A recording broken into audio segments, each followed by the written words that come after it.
Welcome to the Inspection Addendum and Request for Repairs training video. The Inspection Addendum is a very important document, and it's really important that you understand it. First of all, is because truly more deals, more transactions fall through because of the struggle on requests for repairs than probably anything else. And the second thing is there's a very strict timeline that has to be adhered to. And if you miss this timeline, if you miss it, you have a lot of liability for your client. But even if a client misses it, then sometimes they lose their right to either one, ask for the repairs to be made, or as a seller, they lose their right to do a response to a request for repair. So it truly is a very important document, and it also outlines truly the things that you can ask for when it comes to repair. So this is a super important document. It's very important to understand it fully. So of course, as always, we have the purchaser and seller names as they appear on the contract, the exact address as it is listed on the contract. So that's pretty obviously, we want to make sure that all the paperwork there lines up. But this first date is important. At his own expense and within X working days of acceptance of this contract, and again, that's not the date the contract was written, that is the legally binding agreement date, the date that it was ratified by all parties and binded by that listing agent. The purchaser may inspect the property for major defects and or hazardous conditions, either personally through registered inspectors, licensed contractors, etc. What do people usually use? I try not to do any more than 10 days because again, those are 10 working days. So weekends and holidays don't count. We want to make sure that if there are any huge defects, we all know up front sooner than later. We don't want to get up to like 2 days, 3 days before closing and find out that a home has failed an inspection. So we want to make sure that we do this within a pretty reasonable amount of time. I personally like to use 5 or 7 days because I know inspectors that can get it done in that time. But during super busy times of the year, it may take a little bit longer. So again, this is always negotiable. I do encourage you, try not to go over 10 working days if at all possible. So this really kind of outlines what happens next. So within 3 working days of the completion of any and all inspections, the purchaser will provide to the seller a request for repairs form stating those major defects and or hazardous conditions which the purchaser requests the seller to correct. Now please note that you are only asking, as far as those repairs go, for major defects and or hazardous conditions. We're not able to ask for cosmetic things. We're not able to ask for little tinkery type repairs. These truly are only the major things, because when you're buying a resale home, things aren't going to be perfect. It's not a brand new home, and we know that. So we're trying to truly set the expectation of what can and cannot be asked for in this inspection addendum. So unless an extension is agreed to in writing, the failure of the purchaser to perform their inspections and provide these documents to the seller within the specified time limit will conclusively be deemed the purchaser's acceptance of the property regardless of any of the defects or hazardous conditions. So if we put up here that they're going to have any and all inspections made within 10 working days, and we get to the 11th working day and those inspections aren't done, then the purchaser loses their right to ask for any repairs to be made. Sure, they can still inspect if they want to, but they've lost their right to ask for any repairs to be made. So adhering to this timeline is very important. So then it further goes on and it says, upon receipt of the request for repairs and any and all inspection reports, and please remember, this is not just a home inspection. This is also the radon test, if they're getting a radon test, a septic tank inspection, a pool inspection, a fireplace inspection if the VA requires one. Any and all inspections that are going to be done have to be done with this allotted time limit. So upon the receipt of the request for repairs and the inspection report, the seller has 3 working days. So once again, weekends and holidays don't count. 3 working days to notify the purchaser in writing of the corrections the seller is willing to make. So maybe they get a list of 10 repairs on the request for repairs, but they're only willing to make 9. So in that event, they can do a response to the request for repairs, and the seller and their agent only have 3 working days to get that back to the purchaser. So let's see. So if the seller elects not to make all the requested corrections, the purchaser within 2 working days will have 3 options. So they can, 1, accept in writing the seller's decision as to the repairs the seller is willing to make and proceed to the closing table. They can, number 2, submit a new request for repairs, which shall be treated in the same manner as the initial request for repairs. Or 3, they can void this contract in writing without further claim except for the return of the earnest money advanced with this contract. So, the thing about it is, if this gets a little bit of confusing, because if maybe some of the repairs they asked for didn't have anything to do with major defects and or hazardous conditions, maybe it was repaint the kitchen walls or something like that. If the seller chooses not to do that, then that is okay. Technically, that purchaser should not be able to get out of the contract. But then again, they asked for something that was inappropriate. They asked for something that was cosmetic and not a major defect and or hazardous condition. So that's the caveat in which that would not be true. However, if the seller is unwilling to fix like a major structural issue or a hole in the roof or something to that sort, then the purchaser is legally able to get out of that contract. And they should have their earnest money returned. I do say should because, as we know, both parties have to sign a mutual release agreement in order for that money to be released. But truly, the money should be given back to them.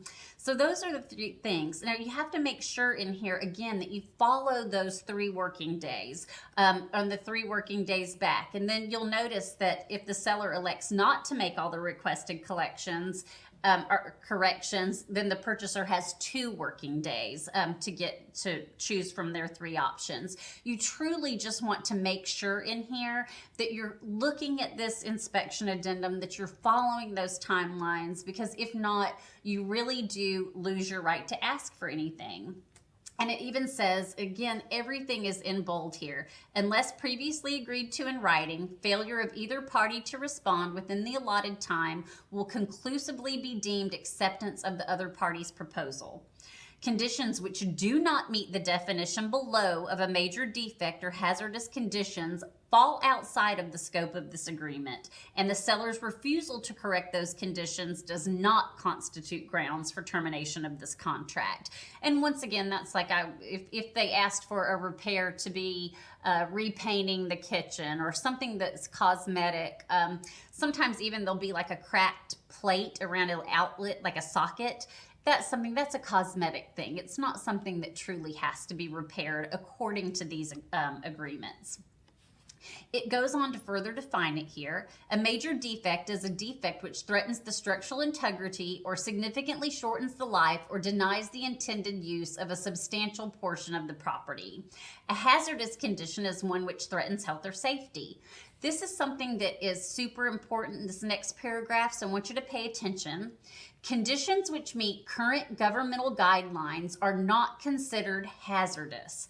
Neither are conditions which met the local building codes in effect at the time of construction or modification, unless such codes have been changed to require retroactive correction. That is very important. We have a lot of areas in Huntsville that were built in the 50s and 60s. One of the things I see the most is in the electrical. Back then, the electrical, when it was put in, they did not have that 3rd grounding wire. Now, having a 3rd grounding wire is safer, but just because it was built back then and only had the 2 wires does not mean the house is going to go up in flames. Now, I will tell you that I don't know a home inspector that won't flag that. They will flag that on it and say, hey, this is not as safe. This is a fire hazard. Well, it is less safe, but it does not mean the home is going to go up in flames. And again, once again, you have to let people know conditions which met the local building codes in effect at the time of construction and have not been asked to be retroactively modified are okay. Let's face it, if we all owned a home that was built in the 1950s and we had to have all of our electrical completely redone, which can be $8,000 to $10,000, none of us would sell our home. So just definitely let your folks know that if they are looking at an older home that has not been brought up to today's code, and most have not as far as electrical and plumbing, that they do have to be okay with as long as they are in working order with the codes from back in that day. So all conditions in paragraph 4A of the sales contract remain in full force and effect. And if you don't remember those, it just says that the purchaser is the one who is responsible for making all of the inspections or having all of the inspections. The seller is responsible just for conveying everything in good working order. Not brand new, but good working order. And that the purchaser or the seller has to keep the utilities on through closing day. So this is our inspection addendum. It really does help to go over this document and help set the expectation. Little things you can't ask for. Sometimes a door might not shut and latch all the way because a home has settled slightly, but that doesn't mean that there's a huge structural defect. Things settle over time. It's usually just the matter of, adjusting a little strike plate or something small like that. Those are the types of things we just don't want to make a 3-page request for repairs when those aren't big things. They're little tiny things. So you want to set that expectation up front, understand what this inspection addendum says, and make sure you convey it and go over it with your client before the inspection happens. Because setting that expectation can be so important up front, and it can truly be your good friend when that inspection report comes back in. And I'm going to show you on this next page a little bit about what an inspection report looks like. So they'll go through, when a home inspector goes out, they have a software system and they will test everything in the home, from the electrical sockets, they'll go up in the roof, the attic, the crawl space, if it has one. They're going to go through everything. Usually the whole report is anywhere from 30 to 70 pages. It's this huge report, and they'll go through and they'll take pictures of things. Sometimes they're things just to let them know, hey, I was up on the roof, I took a picture of your roof. Specifically, if they ask for repairs, or if they note something has a default on it, they will typically go ahead and take a picture of that so that everybody's pretty clear what they're talking about. So at the either beginning or the end of this whole huge report, they'll have a report summary like the one that you're seeing here. And in that, in red, they will usually list the things that are slightly, not perfect, basically. So doorbell button is loose at the left front porch. Well, is that something that you can ask for? Not really. Just because a home inspector noted that it was less than perfect does not mean it's something you can ask for. So if a purchaser got 3 whole pages of these little things in red, they're like, oh my goodness, this home is falling apart. No, it's really not. All homes need little things, little maintenance, so that it's not deferred to be fixed, but that doesn't mean that anything is majorly wrong. But it's a home inspector's job to pick out every single thing that is less than perfect. They've also got errors and omissions insurance. It's their job, but that doesn't mean it's something that they can ask for. Here's another one. It says doors would not latch at the upstairs left bathroom and bonus room. Is that something that you can ask for? Well, unless there's a huge structural issue causing that, not really. All homes settle. It's just a matter of getting a screwdriver and adjusting that little strike plate. Railings are loose at the stairs. Not really something, that could technically, maybe a gray area, go to safety, but it's just a very easy repair. So, some of these things, just to let you know, don't necessarily mean that that you can ask for it to be repaired. And again, this is just a bigger part of that report. It just shows you, it'll take a little picture of the area that they're talking about. So this one right here says it's in good, but let's say that it needed repair. This picture instead would be over the little area that there was a repair about, so that when you go to do the actual request for repairs, you can know exactly what they're talking about and have a little visual aid to go along with it, and so can the seller. So once again, this is just another little picture that you would see in a typical home inspection report. So after you finish that home inspection, you have all the home inspections, all the inspection reports done. It's time to make the request for repairs. So as you do that, this is what the request for repair form looks like. Once again, property, location, sellers, and purchasers, the contract, what date that the contract went in, and this is the area where we're able to ask for those repairs. So maybe the first one right here, and again, you know, we don't have one to go by, but maybe I would say home inspection noted that HVAC was not in good working order. Ensure that a licensed HVAC contractor comes out to either repair or replace the HVAC to bring it to good working order, because that's a major systems, and of course that has to go in, you know, that's one thing that a seller is required to convey it in good working order. So this little request for repairs is where you would go ahead and list all of those things. And again, the page has lots of different lines. Sometimes the request for repairs does go to 2 or 3 pages, especially if you're selling an older home that may be kind of in a state of disrepair or have a lot of deferred maintenance. So you want to make sure up here that you say, hey, this is page 1 of 4. This next one's page 2 of 4, 3 of 4, 4 of 4. So the listing agent and also the seller knows. One thing that I highly recommend is when you're on here, ask at the end of this that the seller provide the contractors a scope of work and the receipts for all repairs that are made. This way, you know, every now and then something will break down. Like let's say they just spent $400 having the HVAC fan repaired. Well, maybe a month after the purchaser buys the house, it goes out again. If they don't have that receipt, they won't know, one, who the contractor was that fixed it and how much was paid for it. Most reputable licensed contractors will honor their work and guarantee their work. And so if that were to happen after your purchaser has ownership of the home, more than likely they're going to call and say, hey, I bought this house. This was just fixed a month ago. That contractor's going to say, oh man, we warranty our work. I'm going to come right back out and take care of that for you.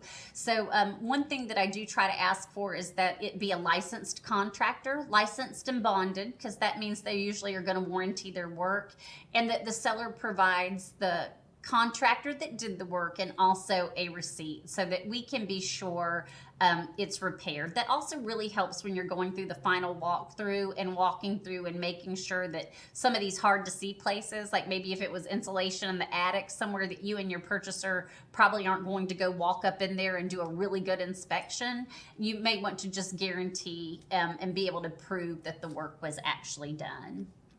And once again, after this request for repairs is done, you are going to make sure that both the purchaser and seller sign it, noting that they have agreed to all of the repairs. And just note too that even at the bottom of this, it does say that paragraph 4A of the sales contract remains in effect, and that is that the seller agrees to deliver all built-in appliances, heating, cooling, electrical, gas, and plumbing systems in normal operating condition when the closing takes place.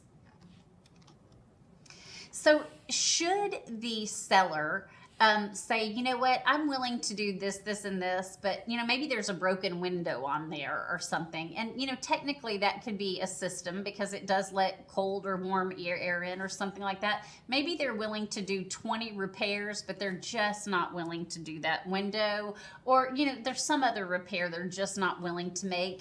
This is the place where they would do the response to requests for repairs. So this is where the seller would come back and say, basically they acknowledge, I got your request for your repairs. I may agree to do all other items except this item. But this is that form. Again, you can pull all of these forms, the inspection addendum, the request for repairs, and the response to the request for repairs. All these forms can be found on either Paragon and or .loop, depending on if your brokerage uses .loop.